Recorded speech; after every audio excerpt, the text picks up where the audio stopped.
የአሜሪካ የጦር ማዘዣ ሰፈሮች በከፍተኛ ደረጃ ለሰሜን ኮሪያና ለቻይና ሚሳይሎችና የሰው አልባ የጦር አውሮፕላኖች አሊያም ድሮንስ ጥቃት በእጅጉ የተጋለጠ መሆኑ ተነግሯል።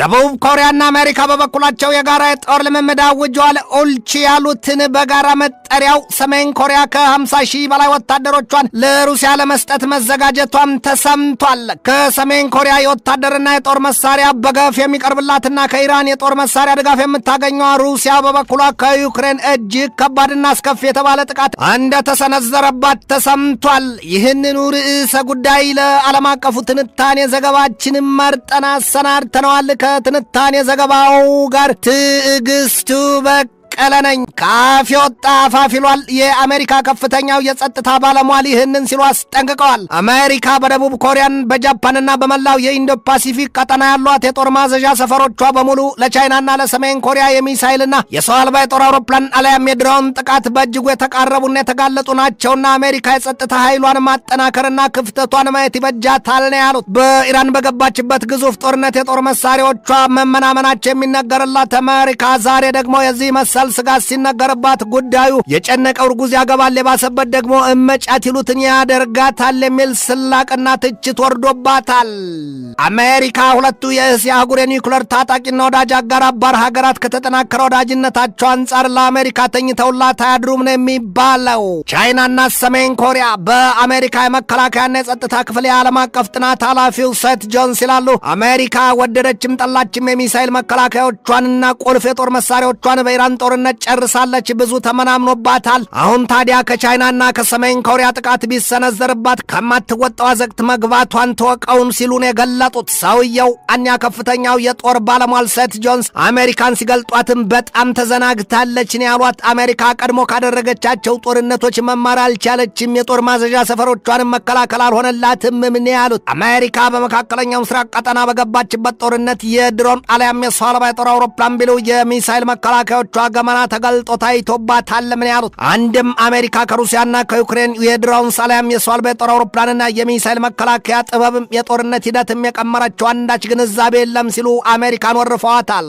ብልህ ከሞኝ ስህተት ይማራል ሊሉትን መሆኑ ነው። እኛ የጦር ባለሟሉ ያንን ይበሉ እንጂ ታዲያ ግን አሜሪካ በበኩሏ በሹማምንቶቿ የለም ትላለች። የለም የሰሜን ኮሪያን የሚሳይል ሙከራ ተገንዝቤ የራሴን እርምጃ ለመውሰድ ተዘጋጅቻለሁ ነው ያለችው። በኢራን ብርቱ ጦርነት ክንዷ ዝሏል የሚባልላት አሜሪካ አሁን ደግሞ ከቻይናም የገዘፈ የሰው አልባ የጦር አውሮፕላን አሊያም የድሮንስ የክሩይዝና የባላስቲክ ወዲያም ሃይፐርሶኒክ ሚሳይል ጥቃት የከፋ ስጋት ተጋርጦባታል ሲሉ የሚያሳዩባት በርክተዋል። ያንን ተከትሎም አሜሪካ በፓሲፊክ ቀጠና መላው ክፍል ከጃፓንና ፊሊፒንስ እስከ ጓምና ደቡብ ኮሪያ ያሉት የጦር ማዘዣ ሰፈሮቿ ቅልጥጥ ብለው ለቻይናና ለሰሜን ኮሪያ ጥቃት የተዘጋጁና የተጋለጡ እንደውም ከነመረቆ የሚጋቱ ናቸው ነው የሚባለው። የአሜሪካን በመካከለኛው ምስራቅ ቀጠና ገብቶ መዳከርና ክፉኛ የመዋረድ ነገር ያዩት ቻይናና ሰሜን ኮሪያ ሩሲያና ራሷ ኢራንም ገና ከዚህ የከፋና የባሰ ውድቀቷ ቢሉ መቃብሯን እየቆፈሩላት መሆኑን ዘልቀውና ጠልቀው የሚያሳዩት ብዙዎች ናቸው። አሜሪካ በርግጥም ይላሉ ሴት ጆንስ በርግጥም አሜሪካ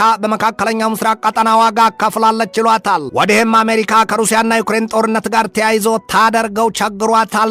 አንድም ማስታረቅ ሁለትም ከራሷ ላይ ማራቅ አልሆነላትምና መከራው ላይ ለቅህ ዓለሟ አምልጥህ ይሏል። በዚህ ወቅት ደግሞ ሁለቱ ሀገራት ሩሲያና ዩክሬን በከፍተኛ ደረጃ እየተደባደቡ ነው። ዩክሬን በፈጸመችው ከባድ የሰው አልባ የጦር አውሮፕላን አሊያም የድሮን ጥቃት በሩሲያ ታታርሰን ግዛት የሚገኘውን ትልቁን የነዳጅ ማጣሪያ ስፍራ ማውደሟ ተገልጧል። በዚያ የዩክሬን ጥቃትም 13 ሰዎች መገደላቸውና 78 ሰዎች ክፉኛ መቁሰላቸው ነው የተሰማው። ዩክሬን ያንን ከባድ የተባለ ጥቃት የፈጸመችው ደግሞ ከሩሲያ ከምትዋሰንበት ከ1200 ኪሎ ሜትር ርቀት ላይ ነው። የዚያ የዩክሬን ጥቃት ደግሞ በሩሲያና በዩክሬን መካከል ጦርነቱ ከተጀመረበት ከዚያ የአውሮፓን 2022 የካቲት 24 ጀምሮ የመጀመሪያውና አስከፊው መሆኑም ነው የተገለጠው። ሞስኮ በዚህ ወቅት ያልበላውን ያካልም ይሉታል። ያውም ሩሲያና ሶሪያ የጋራ የመግባቢያ ሰነድ ተፈራርመዋልና የሚል መረጃ ወጥቷል። የመግባቢያ ስምምነቱ በዋናነት የሩሲያ ጦር ኃይል ወደ ሶሪያ ይመለስ ዘንድ የሚያስችል ሲሆን የሁለቱ ሀገራት የጋራ ማሰልጠኛ ማዕከልም እንደሚ እንደሚገነባ ነው የተገለጠው።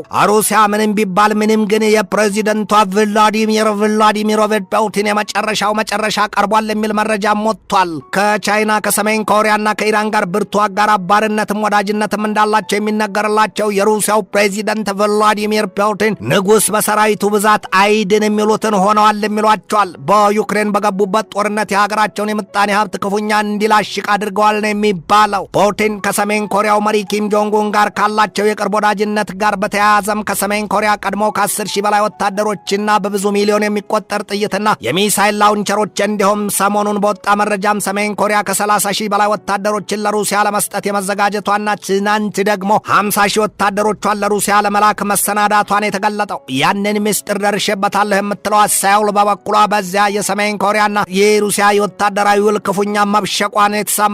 ዩክሬንም በተመሳሳይ ዩክሬን የአየር መከላከያ ያለህ እያለች ስትማጭስንና ስትጮህ ሰምቶ ምላሽ የሰጣት የለም ነው የተባለው። የዩክሬኑ ፕሬዚደንት ቮሎዲሚር ዘለንስኪን በበኩላቸው ሰሜን ኮሪያ ከ30 እስከ 50 ሺህ ወታደሮቿን ለሩሲያ ለመስጠት ከውሳኔ ላይ ደርሳለች ሲሉ ምዕራባውያኑ ለእርሳቸው ጥያቄ ዝምታን መምረጣቸውን አስመልክተው ክፉኛ እንዳስከፋቸውም ነው የገለጡት። የዩክሬኑ ፕሬዚደንት ቮሎዲሚር ዘለንስኪ ሰሜን ኮሪያ በሩሲያ ወታደሮቿንና ሚሳይሎቿን ልታሰፍር መወሰኗን በተመለከተ በጽኑ አስጠንቅቀው ዓለም አቀፍና የተቀናጀ ምላሽ መስጠት ያስፈልጋል ሲሉ ጥሪ አቅርበዋል።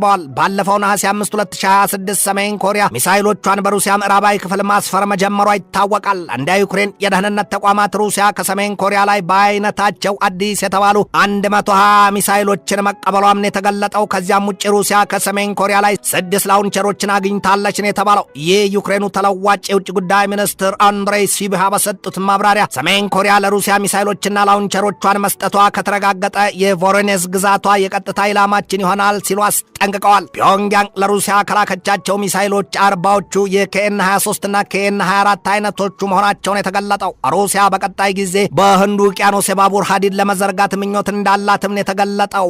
ሩሲያ በህንድ ውቅያኖስ ያቀደችው የባቡር መስመር ታዲያ ቱርክሜኒስታንን፣ አፍጋኒስታንን፣ ኢራንና ፓኪስታንን የሚያቋርጥ ይሆናል የተባለው። ሩሲያ ከነዚያ ሀገራት ጋር የጠበቀ ወዳጅነትም እንዳላት ዘገባው ያትታል። ሞስኮው የዚያን መሰሉን አማራጭ ወሰደችው ደግሞ በቦስፎረስና በሆርሙዝ የውሃ መተላለፊያ ወሽመጥ ያለውን መጨናነቅ ለማስተንፈስ መሆኑን የተገለጠው።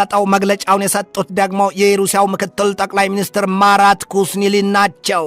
ትንታኔ ዘገባውን ስናዘጋጅ በዋቢነት ዎል ስትሪት ጆርናልን፣ ፎክስ ኒውስን፣ ኢንዲፔንደንትን፣ ዋሽንግተን ኤግዛማይነርን፣ ኮሪያ ጁንጋንግን፣ ኢንዲያ ቱዴይ፣ ዘ ኢንሳይደርን፣ ዘ ኮሪያ ታይምስን፣ ዘ ኒው ወርልድን፣ ዩኤቲቪ እንግሊሽን፣ ዘ ካቡል ታይምስና ዋሽንግተን ፖስትን ተጠቅመናል።